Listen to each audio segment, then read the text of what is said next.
Hello and welcome, I'm Raziel. So, Conquest, Powerbound Games with their new faction, the Yoroni. And with that comes some brilliant new lore and fantastic storytelling from Parabellum Games. And I've got to say, this has got to be some of the best. Well, actually, it's all really good to be honest with you because this one starts with a battle and war. Now, so basically, what happened at the start is that there was a big fight called the War of the Hosts, and that some Eldar dragons took umbrage at some people who liked riding horses. Well, four people who liked riding horses in particular, and decided to kick the hell out of them, and they did. Now, the thing is, these people, these eternal entities that allied with the four horsemen, yeah, they kind of didn't get very well. How can I say? They didn't get very well treated by the dragons after the war. They were cast into the very foundations of the cosmos. Because the dragons thought, you know what? These people who wanted to pick a fight with us probably could do it again, and this time we'd probably get our scales ripped off our backs and turned into handbags. And so they decided, let's throw these people, these immortal shards into the foundations of the cosmos. And yeah, so that happened. The absolute number of these were huge. Like it was billions and billions of these shards that got ripped into these. Now the foundations of the cosmos is incredibly inhospitable, and the dragons believe that that would strip them of every bit of dignity and everything they would ever have, and they'd just give up. And then the dragons could use them for power. And, kind of like how the spies decide that once they've conquered someone, that everyone they conquered is now food or clones. So kind of that sort of suggestion there, where, they're just going to use them to, like, AA batteries. So, the thing is, for a long time, these shards, yeah, they pretty much, endured this horrible and inhospitable environment, and right at the core of the balance. And the forces really started to tear away at their power, and even their own personalities were being ripped away from them. And yeah, so it was, like I said, it wasn't a pleasant place for them. It was quite nasty. Now, they're basically primordial entities, these immortal entities. They sort of stayed around, and they were just adding to each other's torments and decided to fight for whatever power they could get. Yeah, so basically they were really not doing well. They were just absolutely a horrid affair for these innocent people. Well, they weren't quite innocent, they were warriors, but that's the way it is. Now, dragons had hoped these elemental cores destroyed these usurpers to their thrones, and it ground away pretty much everything that made those shards what they were, and they were quite happy, and it allowed their power and essence to be, go back to the dragons. So the dragon's plan worked for a long time, and slowly but surely these immortals, spirits, whatever you want to call them, died. A lot of them, just ended up dying because they weren't what they were, and they could no longer be who they were. But not all from it. Some surrendered their power and were stripped from their primordial nature, and they just surrendered to their torment rather than tried to resist it. And this happened to work for them. And they dived deep into the cause and embracing the basic essence of the balance and the elements, and surrendering their chaotic, crazy, unbalanced selves. They just gave it all up, and they were forgotten. And their torment just carried on. That's kind of cruel, really, isn't it? Then something happened. Something weird and strange happened, and they started to change. Now, the dawn of mankind obviously happened, and we see, like the 100 Kingdoms, these people started existing way back in the barbaric times, and in some land unknown, but to a very few, the very smarty pants people upon here, a small tribe bloomed into a very prosperous civilization. Now, this civilization decided to, try to get peace, so they embraced this philosophy and which tried to find this intuitive sense behind the normal world, the thing that beyond the core, in the material world. They wanted to try and get this balance right. They tried to get this right. And so they worshipped balance and emulated it. They wanted to be balanced. They wanted to make sure that their civilization was basically well balanced like the rest of the world, and that they could be that way. So now they started to go to the 4 elemental pillars, the ones that we all know about: earth, air, water, and fire.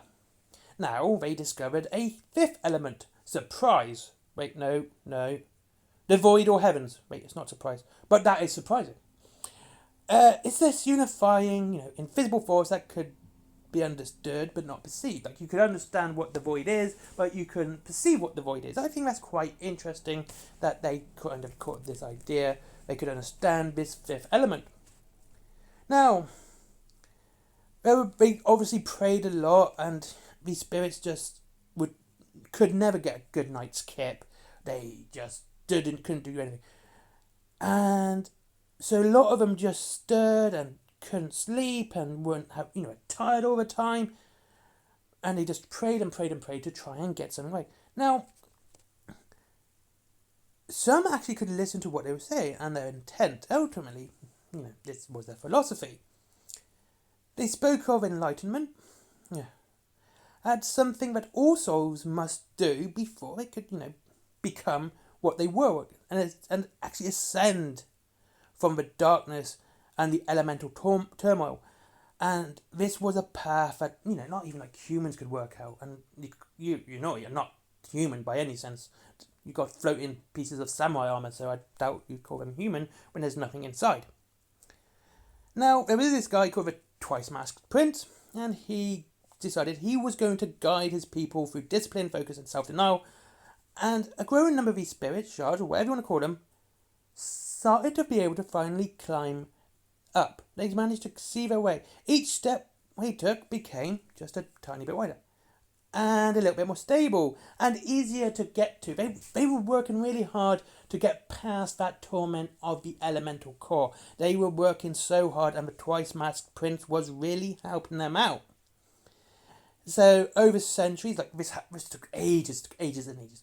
The very first simple steps ended up becoming huge staircases, and they were just really started to go well with it.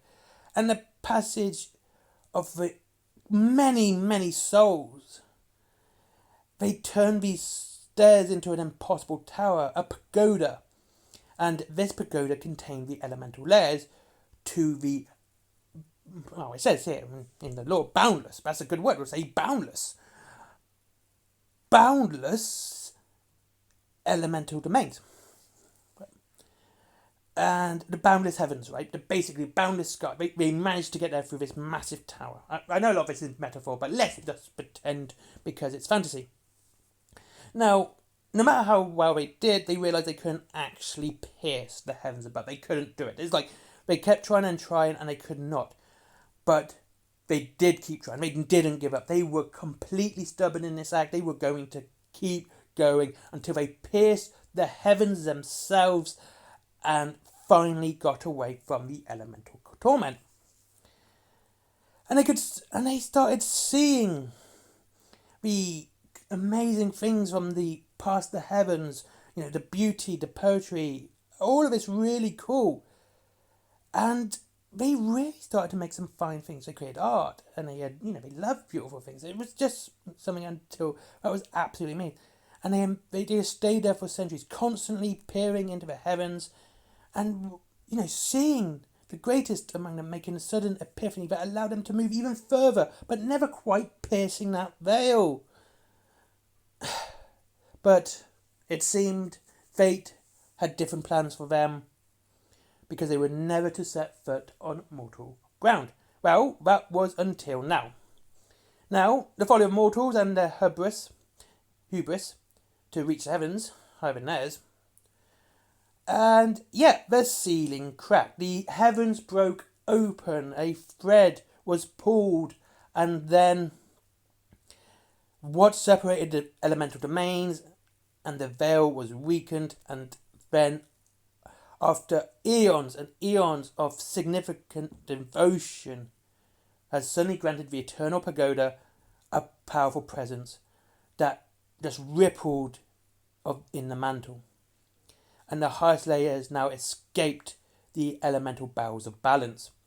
Now, following that thread, the Yoroni can now for the first time cross in numbers, allowing the most enlightened to finally step in the world of the mortals.